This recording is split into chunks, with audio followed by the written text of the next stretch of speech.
So hello everyone. Recognizing the time, I would like to begin. So thank you for all joining today. Excuse me, I have a bit of a congestion and cough I'm kind of getting over right now. So excuse the voice. But I just wanted to go over a few household items before we begin. So note this session will be recorded today, and it will be available for viewing within the next week or so. We will send an update with the link to YouTube for it. Also, just remember everyone to keep your lines muted at the bottom right corner, as you can see, but I think I've actually muted everyone as the host. And after the presentation, we will have room for questions. So please hold until then, and we will be using the chat box, or you could feel free to unmute your line at that time. So to get started, I would like to recognize and acknowledge we are collectively gathered on the traditional, ancestral, and unceded territories of 7 Interior Regions First Nations, where we live, learn, collaborate, and work together. So I am Sage Runner. I will be your host today to MC and introduce our presenters. I was the research department coordinator, but now I am a clinical research coordinator here at Interior Health. I would like to introduce our presenters, Dorothy Herbert and Lisa Shearer, Research Ethics Board Administrators with IH and UBC, who will be discussing the topic of an introduction with Research Ethics 101. So by the end of this presentation, attendees should have a good understanding of when research ethics board's approval is required, why it is necessary, and how to get it, and what else they need to do in order to conduct research with Interior Health. With that said, thank you, Dorothy and Lisa, for joining us today. I will hand it over to you. Thank you so much, Sage. I just want to confirm you can hear me? Yep, I can hear you perfectly. Okay, yeah, the mute everyone things just alarmed me a little. Thank you and good morning to all of our participants. I think some of you may have seen this before, and it's going to be old hat. We try to update it as updates come along, but in any case, I hope it's good learning for you or a good refresher, and that it gets shared, and that people who are here today share it with their colleagues as needed, and just use it as a resource to clear up some of the things that get a little bit challenging for people with research ethics. Lisa and I, our roles at our respective institutions are to try and make the whole process a little less challenging. So we're going to cover basically 3 topics today. I know I've got 4 questions there, but in this presentation, we'll hope to answer these questions. When and why is Research Ethics Board approval required? How do I apply for Research Ethics Board approval? And what else is needed? Those, by the end of this hour, those should all be well in hand for you. So, sorry, my slides are acting weird. I'm just going to see if I have a lot more on it, but it looks like I only have the photograph of the students on here. It's happening. And oh, there we go. So when is REB review required? If it involves Interior Health patients or Interior Health employees, or data derived from human participants, whether they're alive or dead. If you are doing research involving blood or tissues or bone fragments or information derived from humans, then you need REB review. And if any of those groups that you're doing research on are connected to Interior Health, then you need Interior Health REB review specifically. If it's outside of there, if you're only recruiting patients from a private practice office and looking at medical charts there and not touching anything at all that is connected to interior health, then it's not in our jurisdiction. But what I have found over the years is that people sometimes forget that employees are people too. If you're doing your research on employees, they count. If you're doing your research in long-term care, that counts. If you're only looking at charts and you're not speaking to an actual human being, that still counts as human participants. Okay, oh, very sensitive mouse. So why is Research Ethics Board review needed? The central purpose of REB review is to protect the rights of research participants. Research participants are just people who fit your criteria. So they won't necessarily know what their rights are. So that's the board's job, to preemptively make sure that we guide the researchers into ethical conduct. And that all stems from a document you're probably quite familiar with, the Tri-Council Policy Statement on Ethical Conduct for Research Involving Humans. This policy, seems odd to call it a document, it's over 200 pages long in print, but it's the central policy and central guidepost for human research in Canada. It's quite similar to documents and policies in other countries, because they all stemmed from the same documents of origin.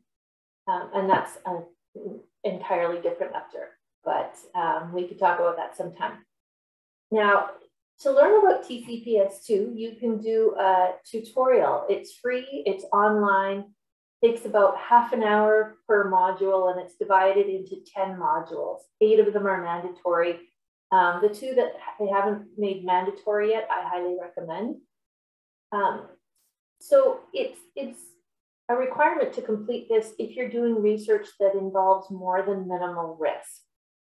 It's not a requirement if you're doing minimal risk research, but it's really recommended because the application that you submit to the REB is going to be compared against this document. So this is basically your criteria all laid out for you in 200 pages. And if you don't know what the criteria are, it's so much harder to meet them. TCPS2 is founded on 3 core principles. There's like 13 chapters and many articles in there, but there are 3 core principles: respect for persons, concern for welfare, and justice. And to put those into sort of layperson researcher terms, respect for persons is all about respecting the person's right to autonomy. And you do this by giving them the opportunity to freely provide informed consent. So we spend gobs of time on the consent process, the consent documents, everything to make sure that research participants have all of the information that there is to know in order for them to make an informed decision, yes or no. And regarding the process, we need to make sure that it's free from coercion, free from unintentional power over relationships, that their autonomy is respected. Concern for welfare is about recognition of risks and benefits. A lot of the research we see is minimal risk, but some of it is not minimal risk. And those risks, Research Ethics Board certainly recognize that risk is a part of life and it's a part of research. And people are free to take on risks if they decide it's worth it. So your job as a researcher is to make sure that they have a complete and accurate accounting of all potential risks and potential benefits. And then they can use their autonomy and weigh for themselves whether the risk-benefit ratio is worth it to them. And justice is all about not excluding people from the benefits of research and not unjustly distributing the potential risks of risks of research to one group in favor of another. So the most common example we see is people who don't speak English are excluded. And we can make allowances for unfunded student projects and sometimes for research involving, say, an app that's only available in English right now, and when there are extenuating circumstances. But you cannot just randomly say it's inconvenient. In case you haven't noticed, research is not convenient, but it's only worth doing if you do it well. So those core principles come up a lot. All right, so how do you apply? If you are in interior health only, we have an internal application and you can contact me to get it. The link is on our website. Communications did a really nice job of upgrading the website recently, so it should be pretty easy to find. If your research involves UBC only, you apply via the RISE electronic platform. Now the interesting part. If you have more than one British Columbia institution involved in your research, and this is by far the most common, so we're going to spend the most time on this today, then you will apply for what we're calling a harmonized ethical review. 2 or more institutional REBs provide a single review, and we do that using a single electronic platform that can be easily viewed and kept secure for all those who need to see it. Sometimes you'll hear the term PREP, Provincial Research Ethics Platform. It is, the way it's been explained to me, and Lisa can probably do this better, but it's an exact replica of the RISE platform. So the 2 terms are used interchangeably. So today I will be referring to RISE. So this map, and it's probably easier to see on the Research Ethics BC website. You can just Google Research Ethics BC and they'll come up. Research Ethics BC is a part of the Michael Smith Health Research BC network. And hard to tell from this, but there are 22 institutions in British Columbia. It's almost everybody, really. All of the health authorities, all of the bigger post-secondary institutions, most of the smaller post-secondary institutions in this province. So if your research involves 2 or more of those institutions, then you can apply for harmonized ethical review. Partners might define involvement differently. I think that there's at least one other health authority that if you are just wanting to post recruitment material via their communications department or physical billboards in their facilities, for example, then they don't need REB review. You can just get it from whatever your home institution is. They don't also need to review it. At Interior Health, that's not the case. We don't have, in our terms of reference, the ability to say that research is tangential and we don't need to review it. We do have mechanisms to expedite the review, but we can never just say, no, it's fine, we're not even going to look at it. We always need to look at it if you're involving Interior Health at all. And finally, the Board of Record and partners is how we define the REBs involved in a harmonized review. So let's pretend that Interior Health, UBC Okanagan, and Thompson Rivers University are all involved in the ethical review of one research study. One of those 3 partners will take the lead on the review, and the other 2 will contribute. So if it's a full board review and IH is the Board of Record, we would invite TRU and UBC Okanagan representatives to come to our full board meeting. They would have one reviewer, we would have each, and we would have our whole board, and we would participate as one board. Hopefully that makes sense. I'm not seeing any questions or hands raised, but my screens are a bit weird today. So on that note, I'm going to turn it over to my lovely and talented colleague at UBC Okanagan, Lisa Shearer, and she will walk you through the RISE process. So how do you apply for this mysterious harmonized ethical review? So over to you, Lisa. Thanks, Dorothy. Hi, everyone. As Sage mentioned, I'm the Research Ethics Administrator for the UBCO Okanagan campus, and Dorothy and I have worked together for, a decade or so and have done many harmonized reviews, and we enjoy presenting to audiences like yourselves and sharing some of the information to help make the process go smoother on your end and on our end. So when you go to log in to RISE for a harmonized application or a single UBC application, this is your main page. And there is a login to RISE button that's just kind of hidden off of this page. But at the top, the main subset of drop downs there would be the guidance notes and tutorials.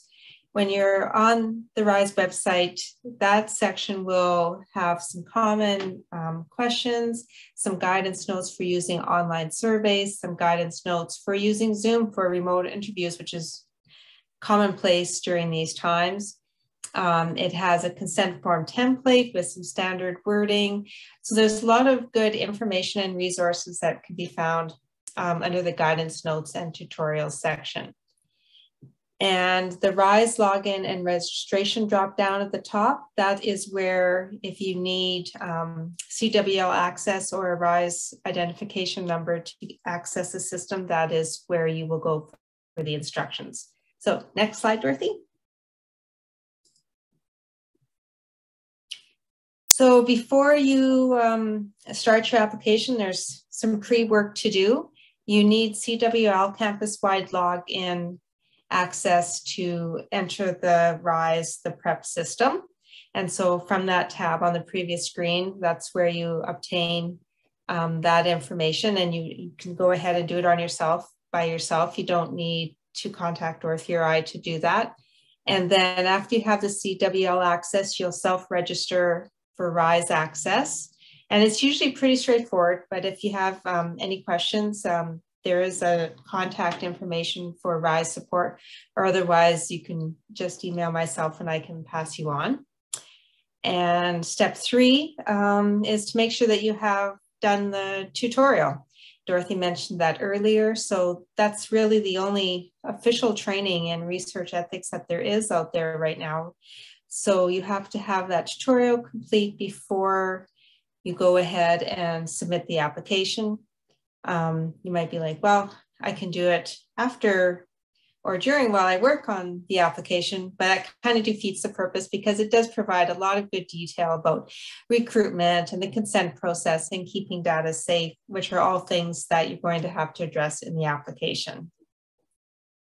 And next slide.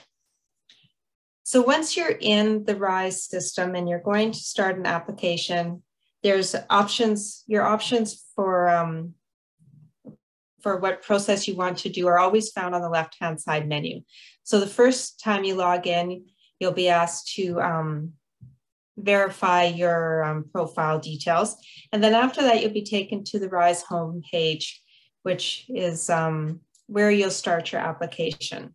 So from the left-hand side, there's some options to choose from. And human ethics is the top one. So you'll click on that and that will start your human ethics application. So a new window will open, and then from this, you'll be guided through the application. There are about 9 sections, and each section, you need to complete one section with required questions before you can progress to the next section. So if you need to progress, but you're unable to because you don't have a response for a certain question, you can just put some type of text in that box so that you can proceed if you want to continue and see what the rest of the application looks like. To start, the very first question is, who is the PI? And everybody's like, oh, me, I want to list myself. But for purposes of RISE, it has to be your supervisor, your faculty supervisor. So they're the ones that get listed in section 1.1, and then yourself as co-I, you will list in 1.2 so that you get the automatic notifications from RISE. These notifications are the way that it's communicated with you when there's provisos that are needed or when an annual renewal is needed after approval. So you want to list yourself in 1.2, and then you can list yourself as the co-investigator in section 1.3. When you're working in the application, if you have questions, aside from the guidance notes on the RISE homepage that showed you earlier, quite often you might be working on the application when Dorothy and I are not available for help directly right away by email or phone, because it's often late at night when people try to squeeze in a few extra things.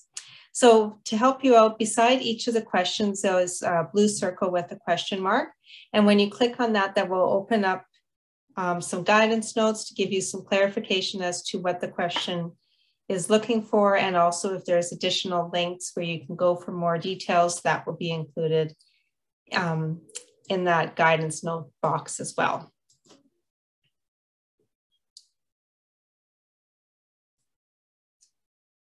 So during the review process, there's just some kind of helpful details that will guide you through this. So when you list the PI on the application and you have yourself as co-I, the PI can log into the RISE system at any time and see the application as you work on it. So you don't have to email them the application. You can just simply let them know that you've started, and then when they go into RISE from their homepage, they'll see your application and they can look at it. They're also able to make any edits as well. And having said that, if you're working on the ethics application and you have questions and your supervisor is not able to help you, it's more of a logistical or a RISE question, or you need some guidance, Dorothy and I are able to see the application behind the scenes in RISE just by providing us the B.E.A.D number of the study. So you don't need to email us the application or anything like that. We can look it up behind the scenes and help you out. When you're all done the application, this is a common question. I'm ready to submit, but I can't find the submit button. You said my options would be on the left-hand side, but I don't see it. No, you're not blind. It's the requirement that the supervisor must do the final review and the final submission of the application. So when you're all finished, you can let your supervisor know that it's ready for final review and that they can go ahead and submit. And ideally, you've been in communication with them several times during the process, so the application won't be something new and surprising to them. And then they go ahead and submit the application. At that time, it goes to the department head for the supervisor, where they just do a quick review of the application. This is so that they know what research is going on in their department. And then they will generally just submit it. And then at that point, it will come to Dorothy or myself, depending on who's the board of record. It will come to the ethics board for that. Now, once it gets to the board of record, which would either, UBC or Interior Health, then Dorothy and I will take a look at the application. At this point, if there are significant changes that are required, for example, you didn't attach a consent form, or you totally forgot that there was a template for the consent form, and so you made your own up and it didn't have all the required details, or if you left several sections of the application blank, then we'll return it to you for some changes. So we're kind of considered the gatekeepers of the ethics review applications when they come in. So that's why it's important to remember that if you're stuck on something or you have questions while you're working on the application, you might as well contact us right from the start and get assistance, because you're going to probably need that assistance later on if you're unsure. So once the application's good to go, then we assign, if it's a minimal risk study, then we'll assign it to one of our board members for review. Our board members are faculty members, well, here at UBC, for Interior Health, or could be practicing clinicians. So basically, they're busy people. So when we assign it out on one day, you got to give it a couple of weeks to give them a chance to review. And since it is harmonized review, after the first board looks at it, then the second board will send it to a single reviewer on their end as well, which they also need some time. So that's why it says allow 4 weeks from submission to the initial review. That's to give time for a reviewer from both boards, the time that they need to do an adequate review of the study. Next slide. So at any point you might be like, well, where is my application? I could have swear I told the PI to submit it, like a month ago, and I haven't heard anything. Well, if you log into RISE on the study homepage for the application that you're working on, there's a little flow chart at the top, and the dark blue will indicate where the study is. So if you think the PI has submitted it and you go and you check and it still is sitting on the pre-submission button, that one's dark blue. That means they have not submitted it yet. So might want to remind them again. The department review button area there is usually very quick. You shouldn't really see that an application sitting there. REB review and changes and provisos required is where it'll spend the most of its date. So REB review, that means that either the board of record or the partner board has sent it out to one of the reviewers. And so it's on our end. If the blue is in the changes, provisos required, that means it's with you. That means we've issued the provisos and waiting on you to address those provisos and respond. So then usually that loop, always one time around, that's normal. There never directly goes to approved. It's not like Monopoly. You don't go directly to jail. You don't go directly to approved. No, always provisos. So it's usually once around in that, sometimes twice. And then at the final state, it'll be dark blue on the approved. When I was mentioning about assigning it to a reviewer, the single reviewer is for minimal risk studies only. So the process is similar but different for a full board. For a full board application, it will go to the entire board on a scheduled meeting date. So the scheduled meeting date does not always align with the allow up to 4 weeks from submission to initial response.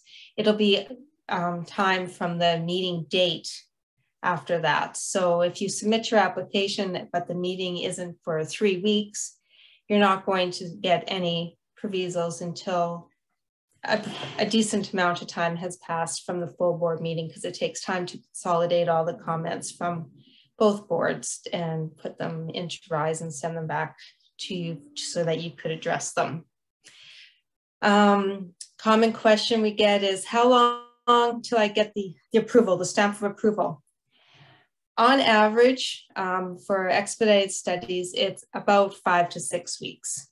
There are certain things that can affect that, basically how busy the reviewers are, the time of year, things like that. But on average, that's what it is. So it's mid-January right now. So if you were intending to start an application, a research study on, say, February 1st, your application should already be submitted. So make sure you build this lead time into your application and provide yourself with the time that's required for the review. While we do our best to accommodate urgent requests for review, that's more the exception than the norm. As mentioned, our reviewers are quite busy with all their other duties. And so we just like to kind of just keep things flowing smoothly. And if there is some urgency or some time crunch, please ensure that you make us aware of that in advance as much as possible, and we can see what we can do. And then other documents, I guess I can turn that over to you, Dorothy. Okay, just needed to unmute myself again. Thank you, Lisa. Yes, so Lisa mentioned that there are 9 main sections to a full standard application form. There can be less than that if you are doing, for example, a simple survey. The application will truncate, and then it'll have 4 or 5 or so sections. But generally speaking, there will be 9 pages And page 9 is where you attach all of the study documents. Now, the beauty of this, which I have had for the last 3 years, we've been fully integrated with RISE. Before that, it was mostly the paper-based system at Interior Health that we used. And it meant a whole lot of people sending documents back and forth via email to me, and then me filing them in a logical order, making sure that they were named properly, and never being certain that my files were identical to what they sent. If, for example, a version date was wrong, or they changed something or intended to, it was way too easy on both sides to make human errors. So the RISE platform means that what you upload as part of the research team is what we, as the Research Ethics Board, see. Nothing more, nothing less. We see exactly the same thing. So I love that. The most common documents that you will be attaching are divided into sections. So section 9.1 is for your protocol, or it might be called a research proposal. Student projects are usually called research proposals. Or if it's grant funded, you might actually be able to submit your grant application as a proposal if it has all of the elements of a protocol. What we're looking for there, and where it differs from the RISE application or an IHREB application form or any other REB application form, protocol has elements that are not part of an ethics application, but that need to be part of your research. For example, your protocol will have your literature review. Your protocol will identify the gap that clarifies why you're doing this research. In other words, it hasn't already been done, or it's been done and you're trying to replicate it in the local setting, or a small pilot was done and now you're doing a bigger one. Something like that. That doesn't show up in the RISE application, that shows up in your protocol. Same with your references. And sometimes we'll have people who submit things and there's 0 references and we have to send it back. We can't, and the ethical issue here is it's not ethical to do research that has already been done. You can't just waste people's time like that. And you can't waste resources like that. So not common, thankfully, but though that's the difference. So your protocol, I like to call it the reference document. And one of our colleagues at Island Health referred to it as the document of truth. I thought that was a very fancy but amusing title, because everything stems from that. Your protocol says, this is what we're going to do, why we're going to do it, how we're going to do it. And here are the references to back up why it needs to be done. So your other attachments, next in the list, section 9.2, comes your consent documents. There might be just one consent form that's used for everybody. There might be various consent forms for different groups. For example, clinical trials might have an open label extension, and there will be a separate consent form for that. Or they might be collecting biomarkers for future research. There's a separate consent form for that. So all of your consent documents go there. Then recruitment materials that could look like this one on the left of your screen, this nice colorful poster that I was attracted to because of all of the vegetables, because I started out in life as a dietitian. So I could probably get a different example, but I like this one. It says exactly what you need to know. And so it's a good example. It has a logo at the top of the institution involved. It clarifies that it's a research study, as opposed to, and many of you on the line will know Wendy Patelia. She's since retired. And remember her explaining to somebody why you can't just say study. And she started to list all the other kinds of studies. She had an encyclopedic knowledge. And she said, are you talking about a lab study, an evaluation study, a clinical study? And she went on and on for a long list. And it really made me aware that, yes, we need to be specific and careful with language.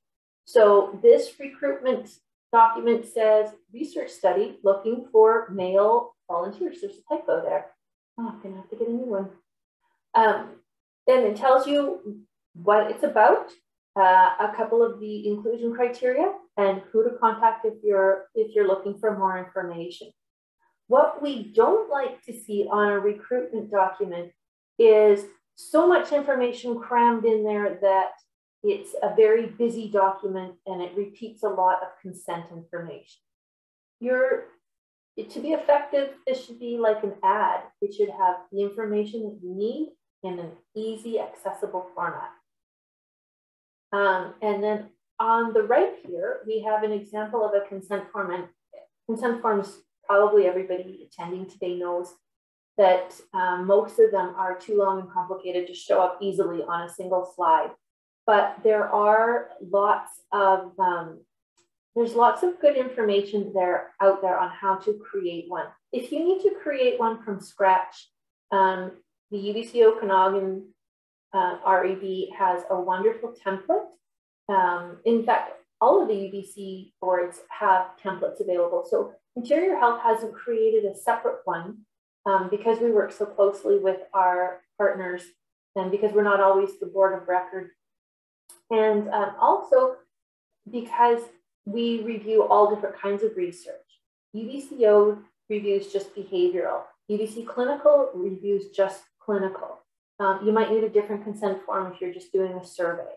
You might need a different consent form if you are doing biomarker assays. So we just can't have an up-to-date consent form for all the different kinds that we see, but we do provide guidance, and I'm happy to send you. Just this morning, I sent actually UBCO's behavioral consent document template to somebody who is doing their research at RRU, actually, because the UBCO one is that good. So thank you, Lisa. And what we have on our website is a checklist that you can use. Once you've created your consent form, you can check to see whether it meets the TCPS2 criteria. You can go yourself to chapter 3 and it's all spelled out there, or you can go to the IHREB website. I created a little checklist there, took the criteria right out of TCPS2 chapter 3, put it in a form where you can go down the tick boxes. And I highly recommend this because this is what the reviewer that I ultimately send it to is going to be doing. They're going to be comparing your documents to the requirements in TCPS2. So that's readily available 24/7 on our website. We pay a lot of attention, like I said, to consent, but also to recruitment and to privacy issues. These topics come up again and again. With recruitment, one that I was dealing with this morning was snowball sampling. And it was for a student project. Student was under the impression that snowball sampling is not allowed. That's where I get invited to participate in a research study. And then I'm asked, can you send it to colleagues? And I might send it to Lisa and Carrie and Isabel, our colleagues from around the province. And that's okay, that's snowball sampling. What I can't do is respond to the researcher and say, hey, you might want to contact lisa.shearer at ubc.ca. I can't give out her information for research recruitment purposes, just like without her permission first. So it's much easier for me to forward it, and then if she's interested to go on. And this is tied to a lot of things. It's tied to interior health policies, university policies, BC privacy legislation. So a lot of times I hear, well, the IHREB won't let us do this. And I smile because I want to say, you're absolutely right. I will not let you break the law, but not me writing the law. So, if what you're proposing to do inadvertently violates FIPA, the REB is going to say no, because there's nobody else to stop you before it gets to us. That's the only reason we're the ones doing it. We don't make all the rules. We don't make very many of them, really, but we pay rigorous attention to them and we channel you in that direction. So privacy issues are the ones that I was talking about. There are lots of strategies that Research isn't new. I don't know if Lisa, you might know how many new projects are submitted to the RISE platform per year, but it's a few thousand anyway, maybe several thousand. Just at IH alone, we get over 100 new projects a year. We have an active portfolio of about 325 studies. Now multiply that by 22 institutions around the province, some of whom are much bigger than we are. And you can see it's all been done before. There are ways to do it. And so we are guiding you based on the experience of people who have done things very well and received approval. One thing we haven't talked about yet are the 2 levels of REB review. Lisa did talk about this a little bit. And if it's a minimal risk study, then it goes through the expedited process. Actually, she did a great job. Yeah, we can probably skip this slide. It goes through a faster process. And if it's above minimal risk, then it needs to go to full board review at the next meeting. Our deadline dates are posted online, so you can see when you need to submit and when our meeting dates are. And all of the boards, I think, have their meeting dates posted online. And though that definition of minimal risk, again, comes back to TCPS2. It's always about that policy. So minimal risk is defined in their glossary, and that's the definition that we use. And you can easily look that up. It's pretty straightforward. So risks that one might encounter in everyday life are considered to be minimal. Everything else is above minimal. Needs full board review. So what happens next? We have 2 approvals in all of the health authorities. So Interior Health, but also Fraser, Northern, Island, Vancouver Coastal, and SNHA has, if you need to involve them, I think their operational thing, I'm not certain how they do it, but all of the health authorities in the province have 2 levels of review, operational being the other one. That, I'm grateful to say, is facilitated by the lovely Sage. The approval to use IH resources comes from the manager of those resources. So if you want to involve staff, then their boss needs to say, yes, it's okay. If you want to access records, you have to go to the data custodian for those records. So the health records person. And if you don't know who that is, Sage does a beautiful job of connecting you to who you need. It is, I think the important thing to know is what you do when you don't have the right to do.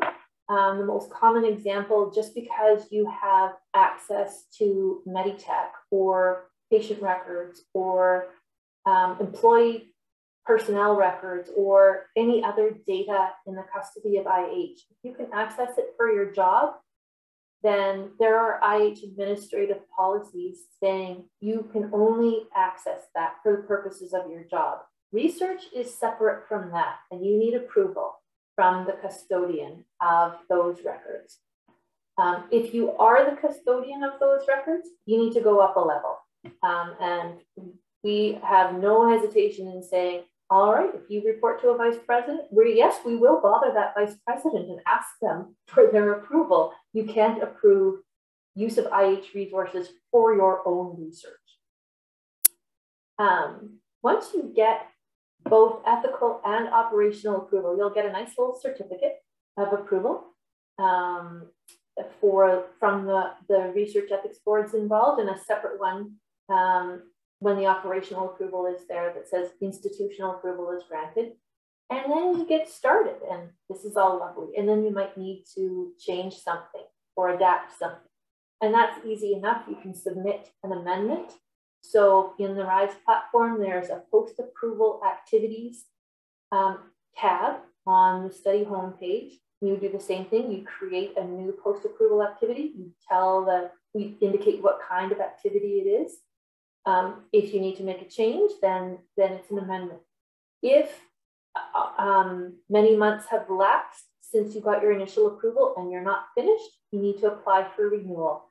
and we approve studies for 1 year. We have the ability to approve for less, but that almost never happens. So just keep in mind that if you got approval for a study today, you should put a note in your calendar in December, early December or late November, saying apply for a renewal before January 13th, 2023. That's all it takes. And then months from now, you'll come up with this note and you'll go, oh yes, I need to do that.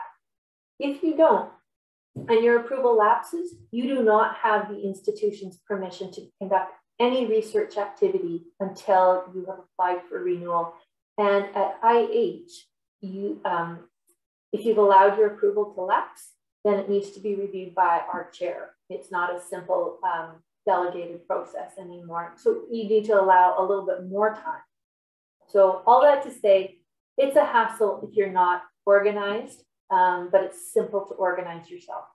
The RISE platform will kick out automated reminders. So if, you just need to pay attention to those. If you are not using the RISE platform, there is no automated reminder. You need to set one up for yourself, as I just described. And the last thing that I will talk about is closure reports. When you're finished, you need to report to the REB that you're finished, and you need to confirm that you will store the data for X number of years.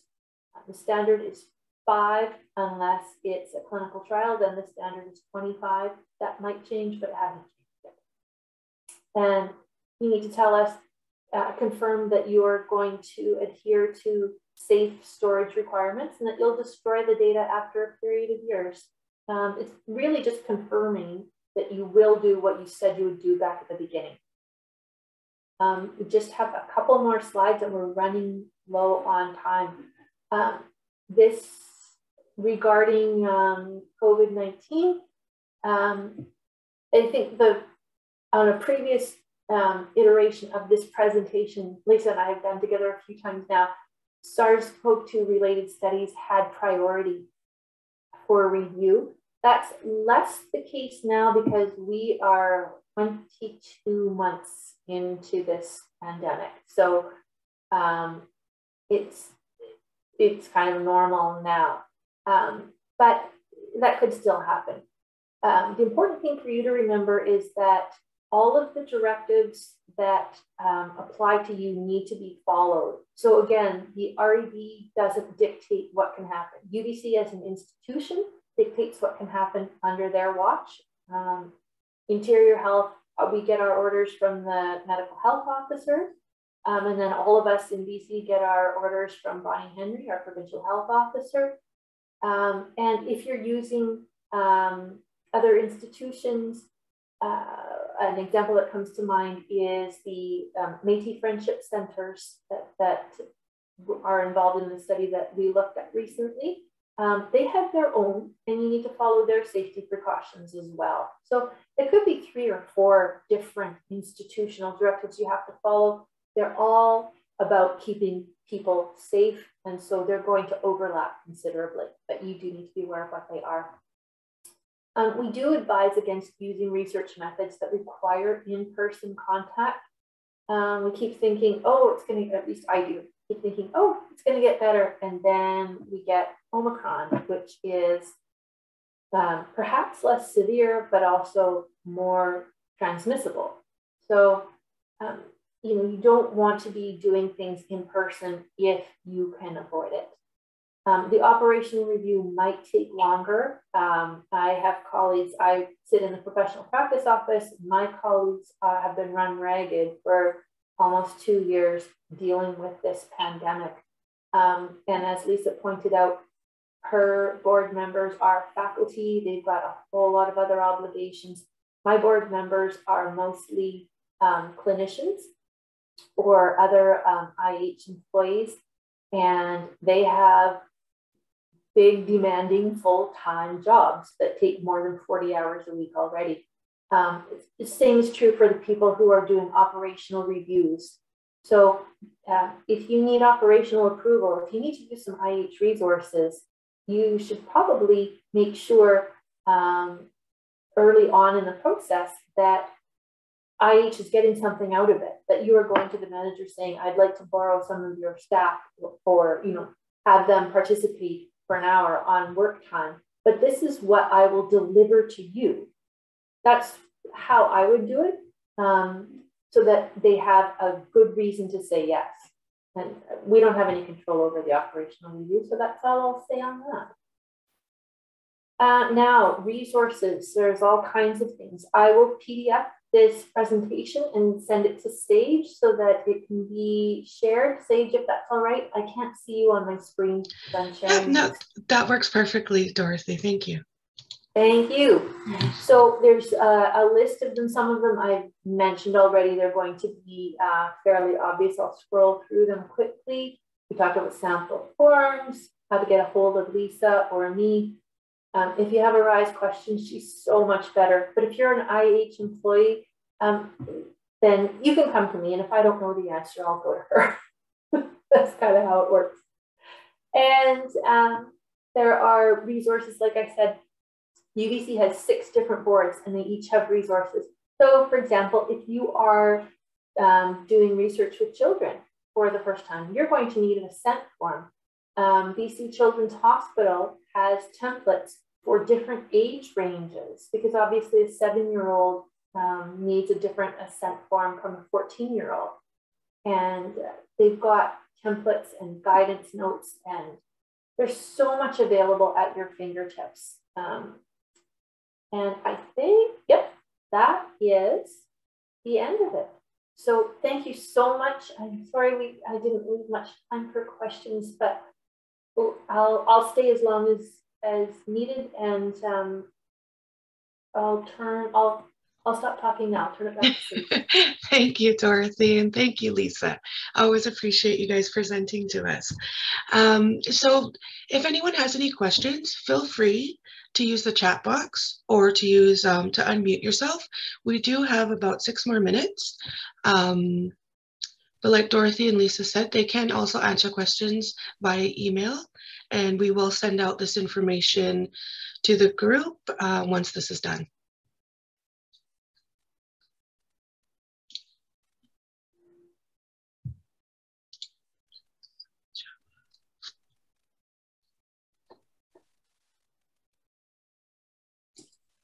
So with silence,